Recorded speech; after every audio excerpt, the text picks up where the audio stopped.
Welcome back to the show, everybody. Before I introduce my guest, I want to give a shout out to All Black Everything Performance Energy Drink, the official energy drink of the Athletic Fortitude podcast, available in Walmart, Meijer, and select GNC franchise locations.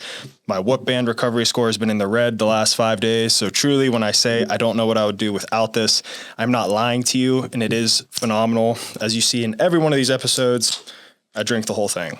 So with that being said, special guest today, good friend of mine, Sam Card. She's a former Pitt softball player. She's a Fortune 100 Trailblazer. She's the current founder and CEO of Success Beyond Game Day.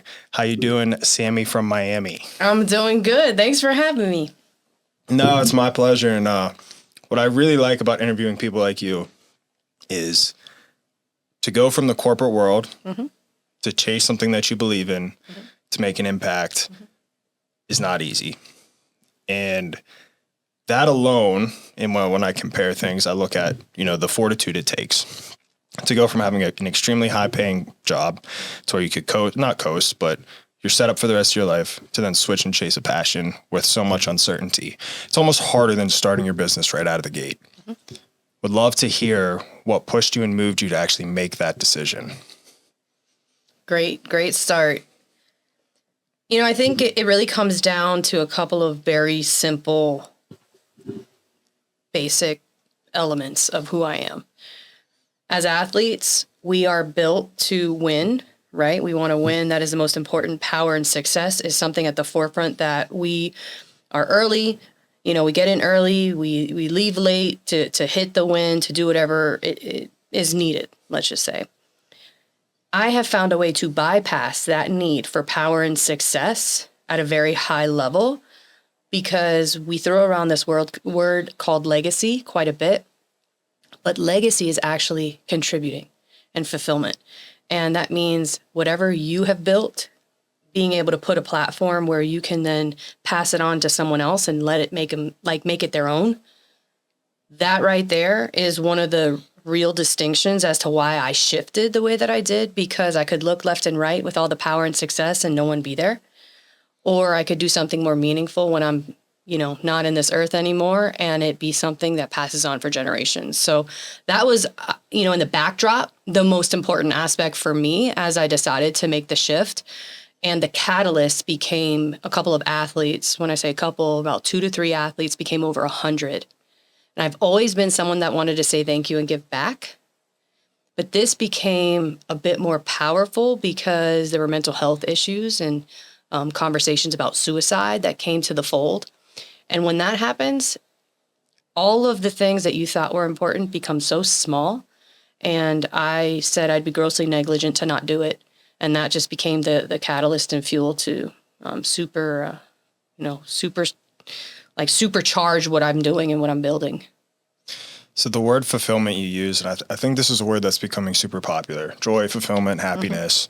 And we look at this, and I think sometimes, and me included, we paint the false picture of what fulfillment looks like, because I don't think you can have fulfillment without hardship.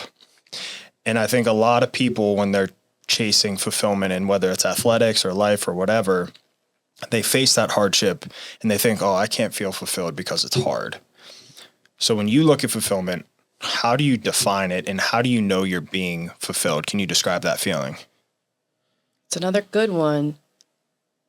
I search for it every day. I don't think you ever hit it. Success is an infinite game. Same thing with fulfillment, because you do one good thing that helps someone else, and then you want to do 2 new things. And it really is a never ending thing. The concept of fulfillment is all around bypassing the concept of me for we. And as athletes, we think we know we very well because we're on these teams. Even those that are on individual sports, they have a village around them. But a lot of them focus on the role that they bring into the team, which is very me within this subset of we. And I am bypassing all of that me consideration. And sometimes what that actually looks like is introducing others before I ever get a benefit. I focus on value, accretive exchange. So fulfillment for me is seeing others win and go pro in life in a multitude of parallel paths.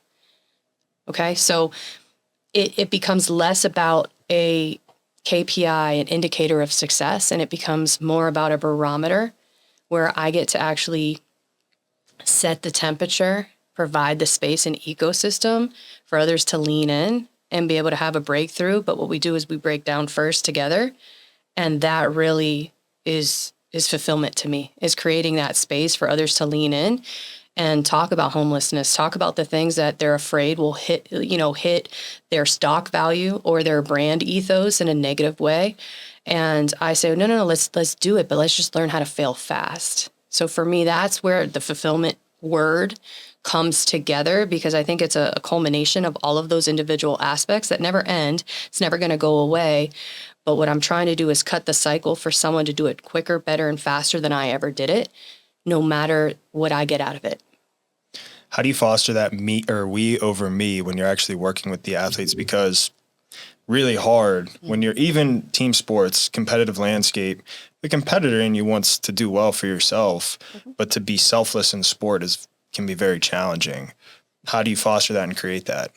One of the biggest commonalities across athletes, and I'm sure you dealt with this in your sports career, confidence.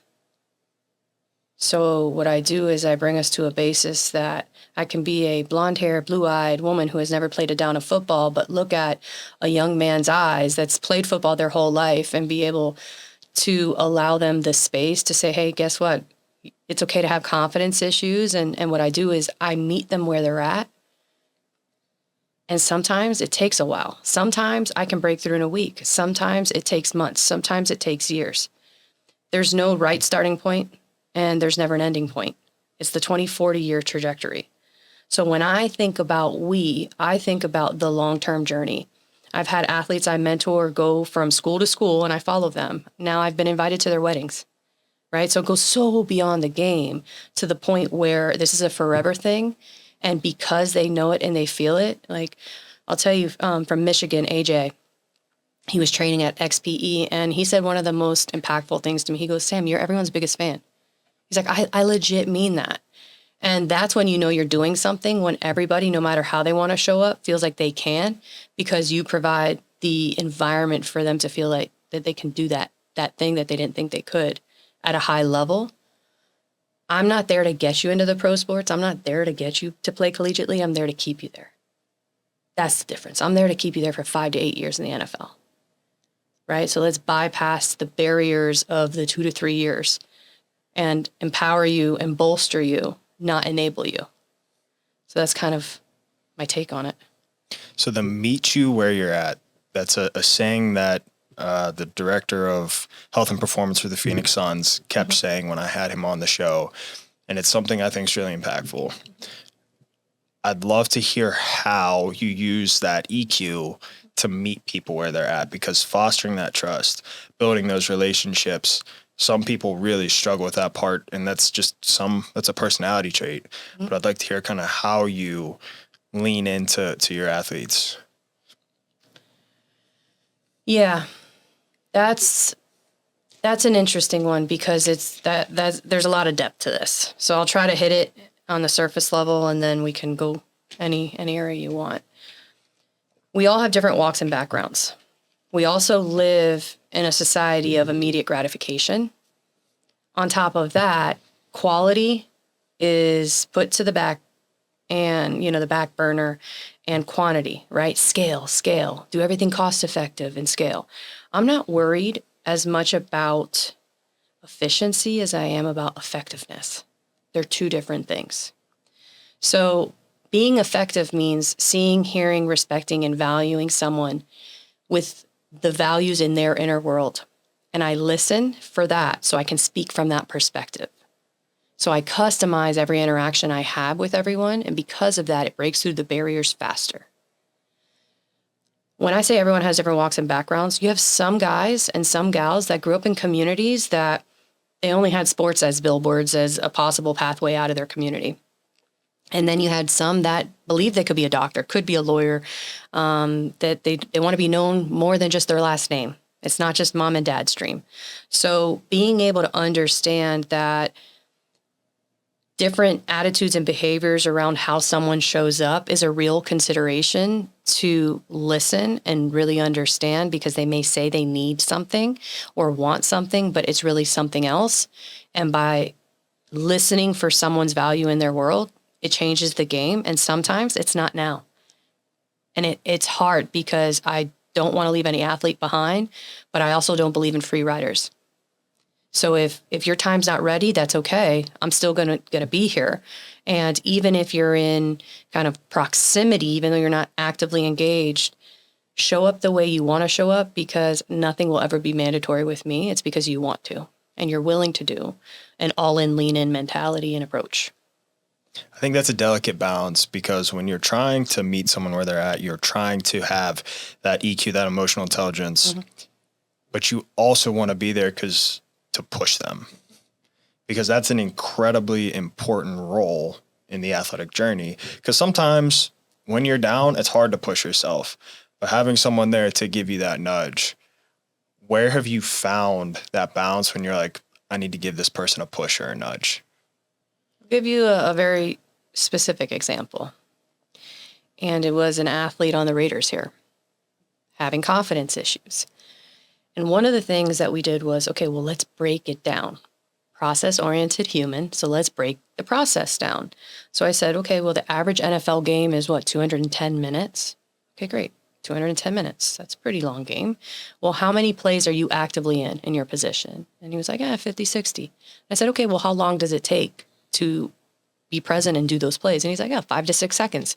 I said, okay, so if my math is right, that's about 5 to 6 minutes. So you're going to tell me 5 to 6 minutes is going to determine how you show up for 210. That's less than 5%. Let the math work.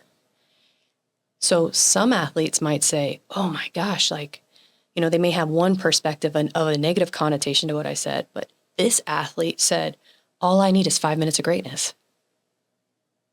He chose that path, right? I provide the space to give, be the guide on the side, to give perspective, right? To focus on effectiveness. And then I let them show up, and then we pivot and reframe where we need to.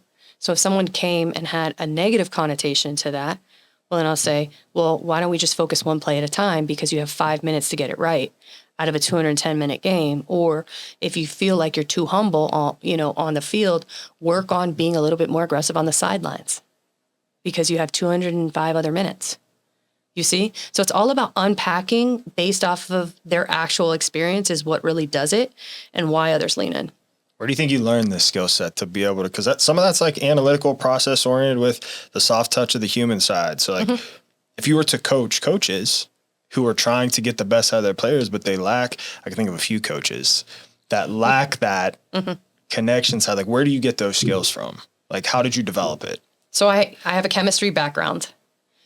I majored in chemistry, not because I was interested really in science as much as I wanted more analytical and logical skill sets that I didn't have. I was extremely creative. I used a lot of my right brain. I was the one that wanted to think of strategy, high pie in the sky, the big stuff. I had all the really cool ideas, and I could actually implement and put it into progress. One of the things that I needed to do was that. So that garnering those skill sets early, because skills can be taught, that was really important. But I always tell others, learning your values and having a self-awareness of your strengths, your weaknesses, opportunities, and threat, and not just say it to say it, but actually truly understand it, has made the world a difference for me to be able to find the pockets of compartments that I have never unlocked, even to this day, but I at least now know they exist, right? I put myself in proximity with other experts that do it a different way, and we have radical candor and some thoughtful debate, so we can really understand, well, what's your take? Well, what's my take? What journey did you walk? What journey did I walk? And why am I right? And I always have that mentality with it. So there's, hey, I had the science background, so I can build a hypothesis, a thesis, because I did that all the time. I just repackaged it. And then always being someone who has a high degree of intellectual curiosity, that's something that's built in me. And what I do is I tap into that through a whole host of, I'm naturally an introvert, but I force myself to get uncomfortable because there's other people that can help me learn something I didn't know. And then you put all of that together and then you athleticize it. Sports is a common global language. So for me, that's something I'm really strong in. I don't have to know all the answers. Most of us are just trying to figure it out. So I always go in that with that humble sincerity, but I bring a joyous intensity. You see? So it's like I'm like a walking oxymoron because I'm not boxed. I'll never be boxed because just when you think I'm this, I'm actually really that. And I help the athletes understand that they're going to go through those lulls and changes too. And I let them know that I fail often and I don't get it right all the time. And I'm happy to have the humble pie season every week if I need it.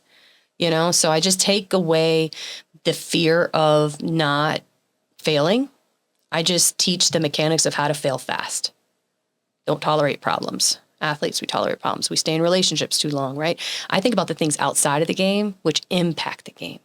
And then say, okay, well, then you're really good at weightlifting. And on max day, you go in there and you look crazy when you drop that weight because you can't lift it. You've hit a threshold, which is great. You have no ego there, but for some reason there's ego on the other side of this game. The math doesn't work for me. And when you connect those bridges, that's when it becomes a different story.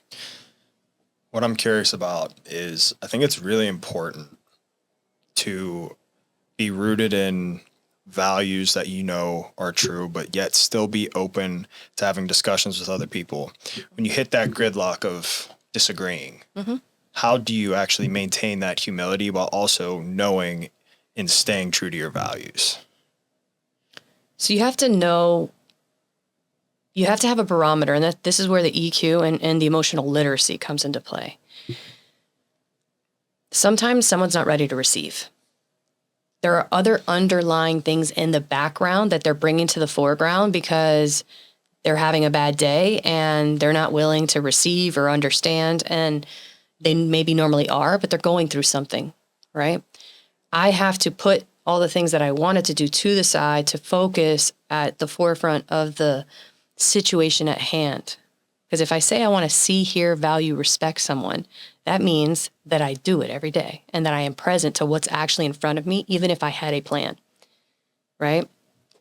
So there's like a little bit of that happens, but I think not knowing and being okay with that, and you get it wrong, you get it right, and I'm not afraid to sit and look at someone and they say, you know, Sam, that's a piece of crap advice. And I said, well, I'm not here to like live life for you. I'm here to give you a different perspective. And there's going to be a whole host of tools that some will work, some won't. The only way we're going to get you there is if you communicate to me. And there could be other things going on, and that's great. I can be your punching bag, but are you going to walk away feeling better, or are you just putting a Band-Aid on something that you really need to focus on? You just do those little things and you just get others to think less about solving it for them and really focus on getting past that power game and focus on meaning. So what's the meaning in life instead of the power of authority? Leadership is granted in permission. That's why you choose your captains. So if you want to be a leader, you have to understand it comes with space and empowering others to be able to lean into those values. And sometimes when you're not aligned with the values, you have to walk away.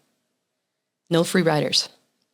I think leadership is a tricky topic because in one sense, as a leader, you have to set the tone, you have to have the respect, but it can be lonely because the standard you hold is different, or at least the standard everyone else holds you to is different.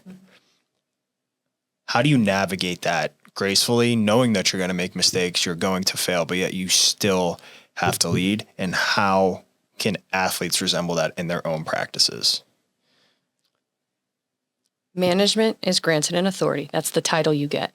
So say, the coach, they have authoritative title, right? So they can manage a team. That's why you have a GM in teams. Leadership is granted in permission, gives space, all about collaboration. It's not based in time efficiency. It's based in effectiveness. So when I think of leader, that's the we conversation. And that we conversation becomes, I don't care if people go 20 steps ahead of me, but I've put the right people in the right room to excel the whole greater than the individual parts. Right? So when I was in corporate America, there was like this running joke that anybody who got on a project with me ended up becoming the director of some other division or function. And it's because I just wanted to see them win. And what I did was I helped them see different ways to navigate situations. Sometimes it was a simple task. So it could be a task or a process. Sometimes it was really focusing on strategy, focusing on bigger picture thinking, right? So what I do is I understand and map an athlete based off of where are they foundationally, where do they feel that they want to go, and what are the gateposts relative to that. And if I'm involved in that, that's great. But sometimes I am not equipped. I'm not equipped. And sometimes you only need a football guy only wants a football guy, or they only want a male. I'm okay with that. I have no ego in this game. All I want to do is help and drive meaning in someone's life. So what I do is I'll create the space to connect other people. And you're 6 introductions away from meeting anyone in the world. It's less about me. It's really more about the pathway for others. And that's, to me, leadership. It's not with an outcome ever coming back and you don't chase it. What you're doing is you're living present in the be, because you can do the actions and you can have the outcomes. But most of the time, once you get your first win, you want your second, you want your third, you want your four-peat, right? It never ends. So then how do you find your pockets of finite rewards in an infinite game? And that's, for me, leadership. Something that I think can be really challenging is if I'm an athlete and I'm hyper competitive and I want to keep chasing those wins. How do you circle back to that infinite game and not just keeping it about the next win, but really channeling towards impact? That's a good one. Not everyone has the wherewithal to want to do that. So that's first and foremost. This is not just an athlete consideration. This is a human consideration. We are born into a society that we put resources and tools around people so they can get a job, they can get the tools, and they can win or amount some sort of success, have the house, have the family, all of those things. Like, it's ingrained in us, like the concept of winning. Now you have an undertone of, well, honorable mention, and you have like all of those things, which I have my opinions on that. But I think that the biggest thing is finding little changes, right? I used to say, hey, get 1% better each day, right? And that's a very tangible thing. But then if you actually stack it up, that's 365% per year. If you have that every year, that's like ridiculous, right? So is it really a true target? So instead, I'm like, all right, well, hold on a minute. Why don't we just be better than yesterday? And sometimes that might be you have a hard time public speaking, so you get yourself in front of a crowd. Doesn't always have to mean, oh, I'm having confidence issues on the field. Maybe we need to focus on how you interact with others, because maybe you get overwhelmed in pockets of people because you're more introverted, right? So like we go to that level of detail, and then what we do is we reward those individual little stacks and gains, and then what you realize is those little stacks and gains become a lot more. Those stacks and gains become something that is an output, but what you're focusing on is actually the person you're becoming through it. It becomes less about that. Does that make sense? Yeah, absolutely it does. Yeah, it's a hard one to explain, but yeah. I want to take a little bit of a shift here, and I want to talk a little bit about mindset, resilience. For you, when you look at your own career, was there a defining moment, big or small, where you had to flip that switch of resilience and you proved to yourself, I can handle tough things? Oh, yeah. I went through a paralysis for 30 seconds. I was in fall ball, fell on my neck, it cracked like a chicken bone, and I blacked out. I really didn't even remember anything. And then I was in the hospital, and everybody staring at me, talking about me, and I was there. So it was like, I felt like no one was seeing me, and all these things were happening. And there were 3 things I said. And I was like, all right, call my PChem professor. I've got a PChem test. And he said, unless you are not on this earth, you better be there. Right. I was so focused and disciplined that didn't waver even in that situation. Then I said, don't cut my jersey off because I'm going to be number 3. Right. Which says I'm set back for the comeback. I'm already doing it. And the 3rd was don't call my mom. Because that's like a stressor. You don't want to burden kind of that thing, but it gets real when you may not be able to walk. And they found out I was actually born without my C1. I had a congenital defect. And the reason that became a story of resilience for me, it's actually not the paralysis I went through. It was the fact that I was in a neck brace for 3 months off of my best year, going for player of the year my junior year, wanting to repeat performance.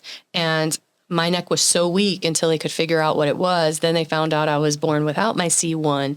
And then I had to get back while in season and perform at the highest level. Right. So on day 1, it was conditioning, and I'm throwing up all the way up Cardiac Hill. And anyone who's gone to Pitt, it's a very steep hill, thus Cardiac Hill. But right. So I knew it was going to be tough trekking. And that would be, I would say, one of the most important ones that really showed me that I can do hard things. And I didn't get player of the year the next year. My stats weren't as good as my junior year, but it was okay because I came back, I played at a high level, and ended up pursuing my MBA. And John Pelusi, I was in school with him, and we became 2 of the first athletes that has now become a pipeline of athletes to go get their MBA. I love that story, right? It's not just the sports story. It's someone has to be the first. Someone has to do hard things and not be afraid to just get it wrong and just look terrible. And it'll provide the space for someone else to do it better. And that's great. Let them win that glory of that. But that's just something that's just been ingrained in me.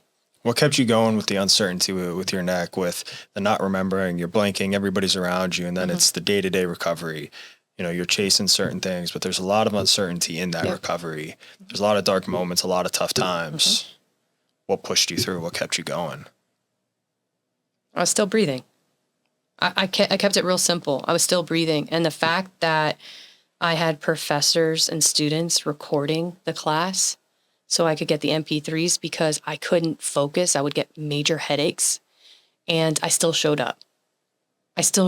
Even though I was in pain. I probably wasn't even retaining much of it. And then on the reverse side of it, I had my teammates, right? And I had this neck brace on, and I'm eating, and food would get stuck, and they would joke around. And it was like I needed that, even though I was like in tears. I was in tears all the time, right? But then at the same time, I had to be strong because I was the captain of the team, right? So there's the being present to what you feel, and it's okay, but also knowing that it can't define you. It's not a bad life. It's just a bad set of days. And I started to slowly pick at that. And when the neck brace came off, it was just, well, what if it works? How do you balance pride in your life? Like, you ever proud of yourself, or do you view pride as a bad thing? I don't think it's a good or bad thing.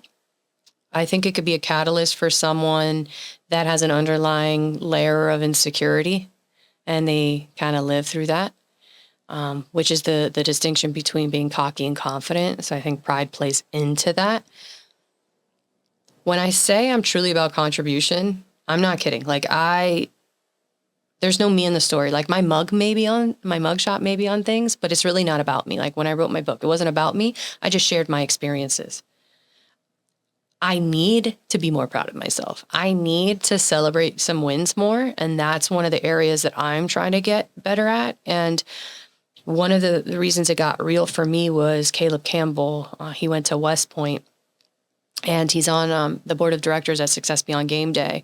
He wrote my foreword of my book.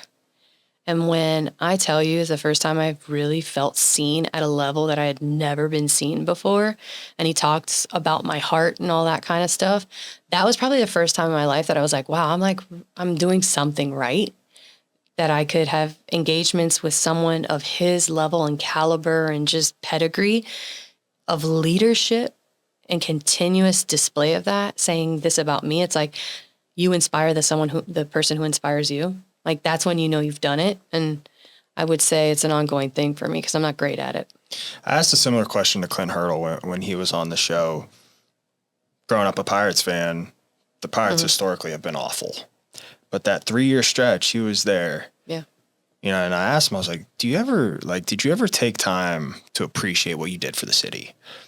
And he was like, in the moment, no. He was like, you make decisions and you expect it. As a competitive person, you expect to make great decisions. He's like, but, looking back on it, he's like, I can appreciate how awesome it was. Yeah. And in my own journey, very, very difficult for me to know when to appreciate the small wins, appreciate the big wins, and still continue to move forward and chase and push myself and all these things. And there's times where I'll text you, like even with the podcast, it's like, sometimes it's like, I feel like I'm meant to do this, but still I have to remind myself I have infinitely far to go. Oh yeah. And finding that like balance of I'm growing in this space. I do feel like I have a natural skill. I do feel I'm good, but I have to keep pushing.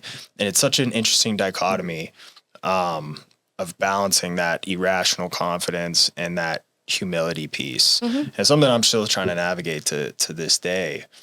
I don't know if you even remember this, but you had a story once. I can't remember if you wrote it or if it was just a repost, but it was I'm going to butcher the quote, but it was like, smart enough to understand I'm replaceable, but like also smart enough to know I'm one of one.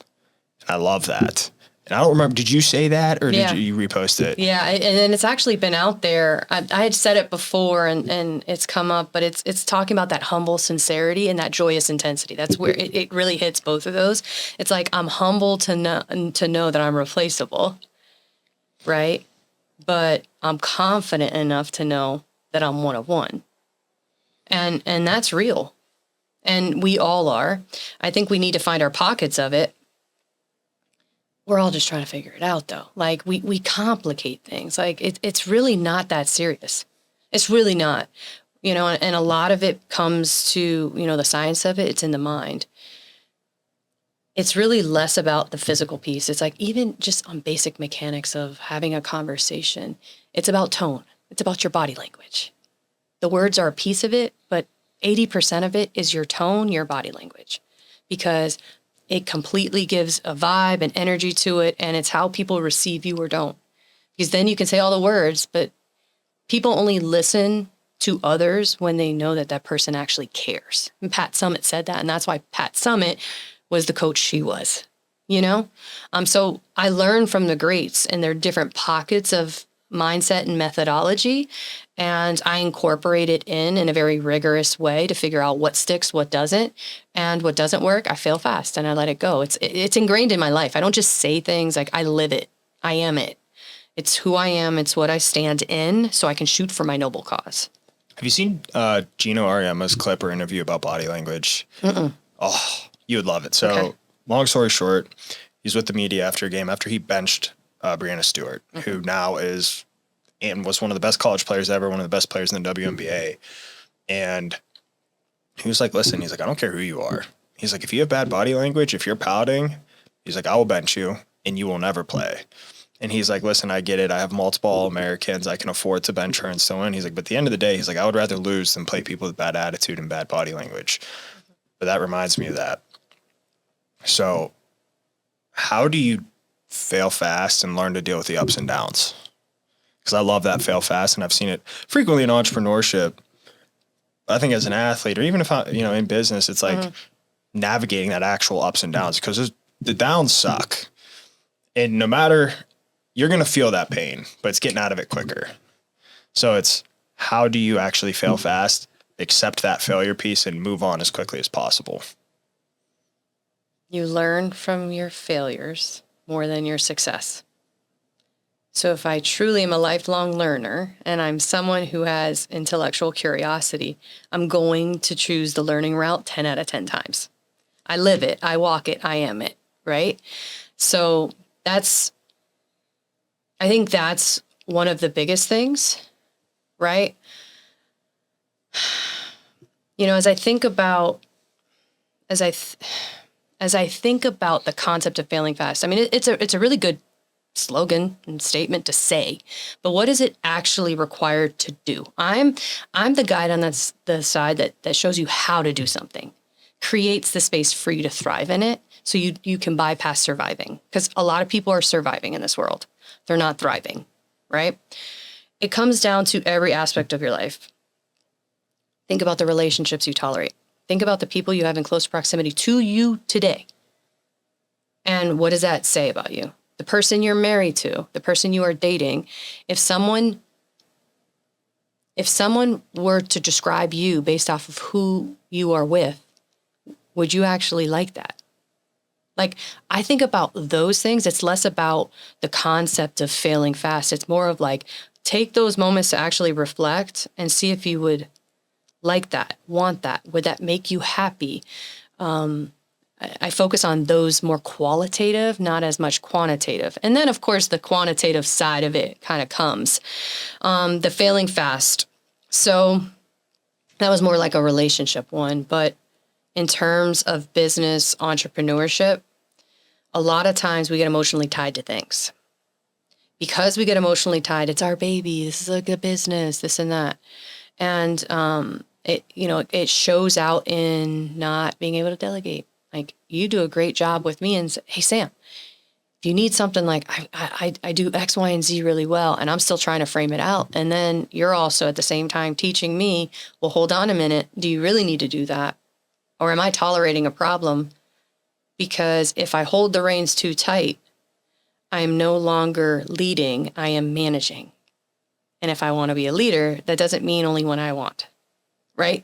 So you see how it like all kind of intertwines and connects a bit. But in terms of failing fast, the way I help athletes visualize this, let's just say baseball and softball. The difference between a freshman and a senior to me is not really skill level. It's all mindset and being able to quickly adapt and improvise and navigate a situation better. That's all it is. To get to be a top 5%, that is your job to get there, fine. But the difference between that freshman is they may have multiple games of a slump if something didn't go as planned, because they're in their feelings, their mind's going sideways, they can't get themselves out of it, they don't even know how to ask for help yet.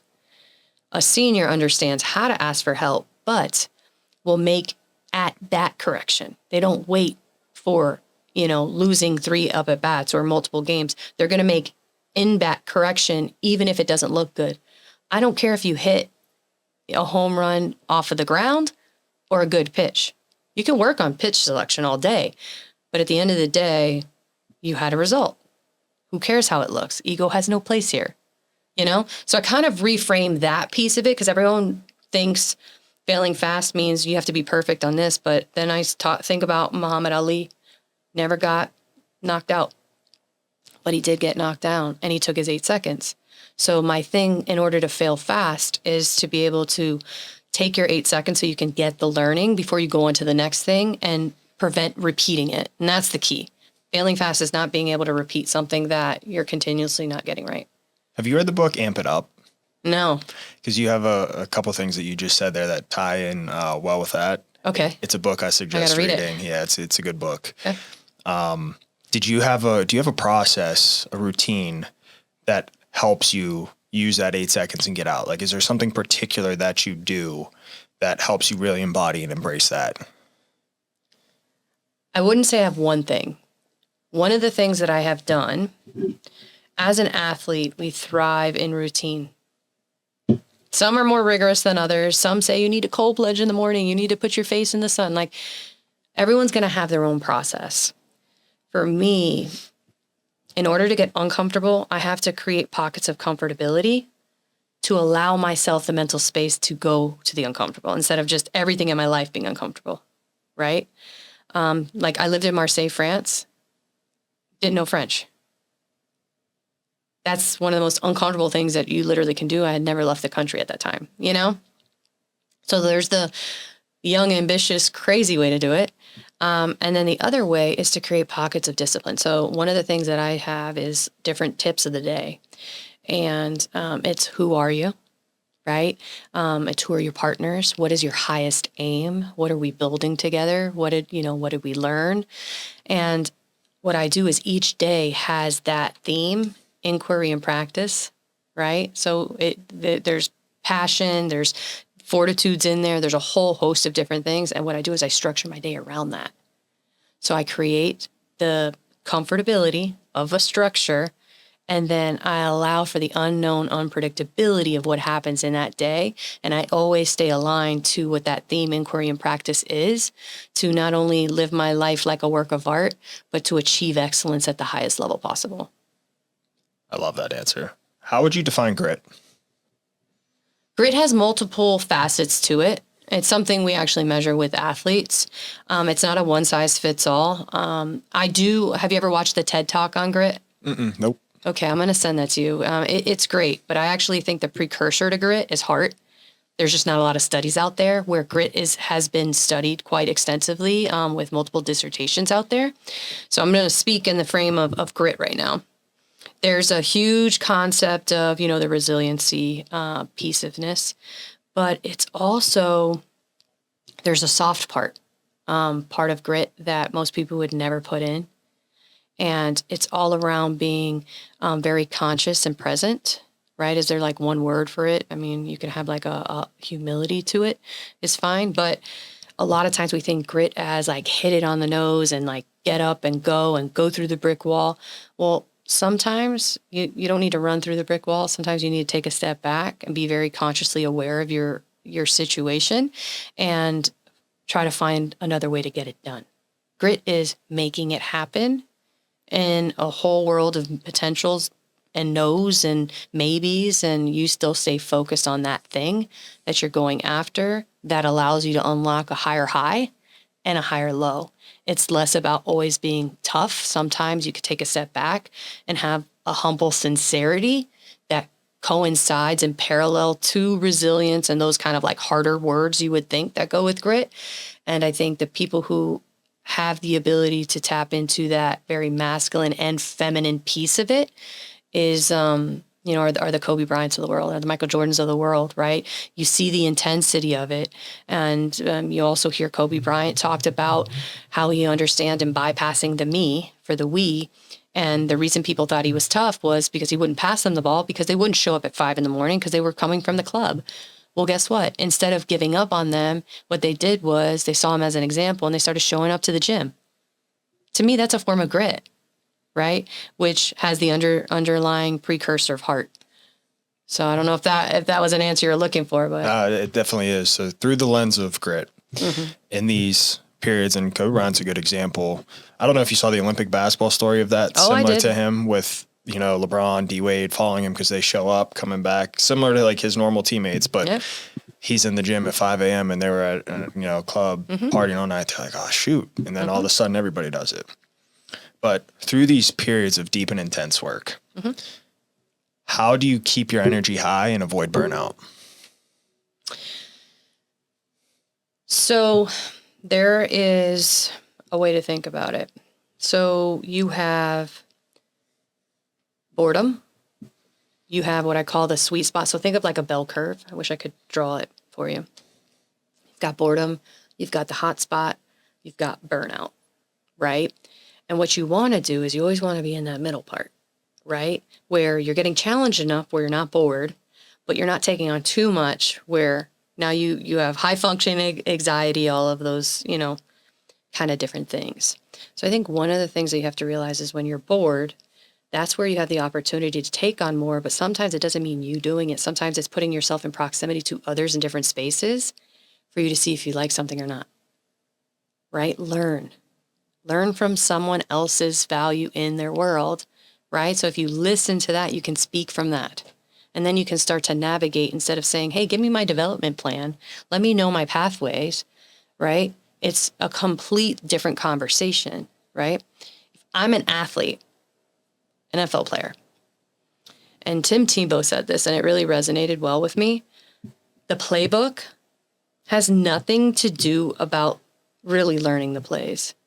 If you build a relationship with your coach, the playbook is just what's in their head and they've tried to put it on paper. But if you build a relationship with your coach, now you're one more chance to be closer to understanding and helping pivot and be at the table instead of just regurgitating what's in someone else's head. You see what I'm saying? So Absolutely. like there's one piece of that. Now to the burnout piece. The burnout is, okay, I've taken so much on. That comes and it'll feel like you're giving a Lamborghini effort off of a Ford pay, right? I think the big thing there, and that was something I did quite extensively, and I had very high functioning anxiety in corporate America, but I strived. As athletes, we strive, but just because we can do something doesn't mean we should.